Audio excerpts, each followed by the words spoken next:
Today we have 7 vintage features in your home that may be hurting your home's resale value. And there's only one that I disagree with, but I'll talk about that at the end.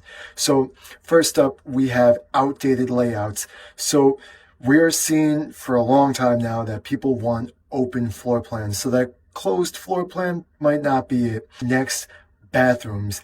It is very rare that a buyer will be looking for a home with only one bathroom. So if you have the space, that's an upgrade you might seriously want to consider. Also, obsolete or outdated systems for your electrical, your plumbing. I have seen many home inspection where the electrical work may be working fine, but it's outdated and the buyers always want that to be replaced. If not then on the spot, at some point it's something that they end up investing in themselves.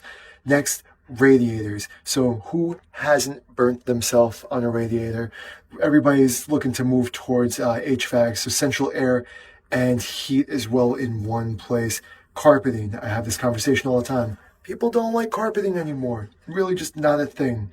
Old windows, obviously you want to take care of that. And dark lighting. People like to see nice, bright areas, especially with work from home. So the one that I disagree with is the outdated layouts. I think that with more people working from home, they want more privacy, less open floor plan.